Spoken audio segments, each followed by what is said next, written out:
আজ বানিয়ে ফেললাম শুধুমাত্র আলু দিয়ে মজাদার ক্রিস্পি স্ন্যাক্স রেসিপি। আসসালামু আলাইকুম everyone, welcome to Mampi's kitchen.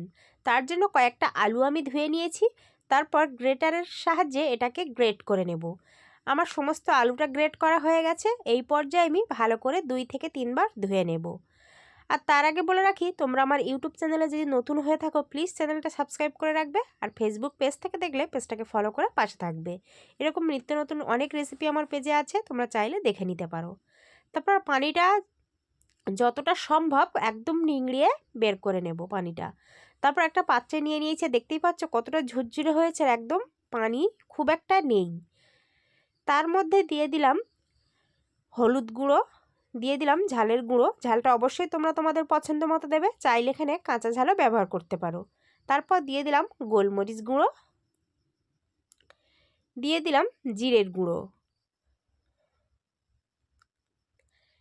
দিয়ে দিলাম স্বাদ মতো নুন, আর দিয়ে দিলাম একটু অরিগানো। এটা দিলে বেশ খেতে ভালো লাগে আর খুব সুন্দর একটা ফ্লেভার আসে। তারপর এটাকে হাত দিয়ে খুব সুন্দর করে আমি মাখিয়ে নেব।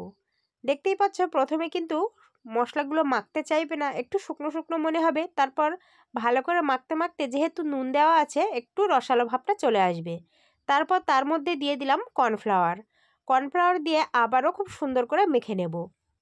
শুধুমাত্র আলু আর এই মশলাপাতি দিলে কিন্তু এরকম ক্রিস্পি মজাদার একটা স্ন্যাক্স রেসিপি বানানো যায়, একদম সময়ও কম আর খুব ঝটপট হয়ে যায়। আমি তোমাদেরকে একটু দেখিয়ে দিচ্ছি। এই যে এরকমভাবে হাতের মধ্যে খুব সুন্দর করে চেপে চেপে বল শেপ দিয়ে দেব। এই যে এরকমভাবে বল শেপ দিয়ে একদম মিডিয়াম আঁচে তেল গরম করে রেখে এগুলো একে একে ছেড়ে দেব। আর অবশ্যই তেলটা কিন্তু মিডিয়াম আঁচে হতে হবে, তা না হলে উপর থেকে কালার চলে আসবে, ভিতরটা বেশ মুচমুচে ব্যাপারটা আসবে না। তো একে একে আমি সমস্ত বলগুলো ভেজে নিচ্ছি, আর একটু সময় নিয়ে উল্টিয়ে পাল্টে খুব সুন্দর করে মুচমুচে করে ভেজে নেব। আর এরকম স্ন্যাক্স রেসিপি কিন্তু আমার পেজে অনেক আছে, আমি ডেসক্রিপশন বক্সে লিঙ্ক দিয়ে দেবো, তোমরা অবশ্যই দেখে নিতে পারো। তো বলগুলো আমার এরকম ভাজা হয়ে গেছে, আমি উল্টিয়ে পাল্টে এগুলো ভেজে নিয়েছি। তারপর এগুলো আমি তুলে নিলাম। তো রেডি হয়ে গেল আমাদের ঝটপট কম সময়ে স্ন্যাক্স।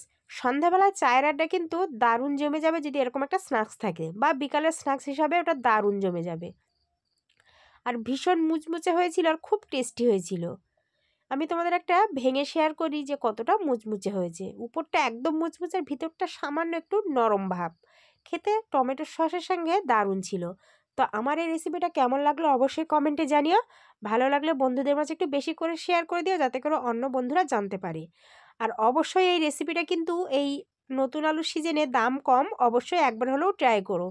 আর ট্রাই করার পর কেমন লাগলো সেটাও কমেন্টে জানাতে পারো। তো আজকের এই পর্যন্ত, দেখা হবে আবারও হয়তো অন্য কোনো রান্নার ভিডিওতে। ততক্ষণ তোমরা সুস্থ থাকবে, ভালো থাকবে।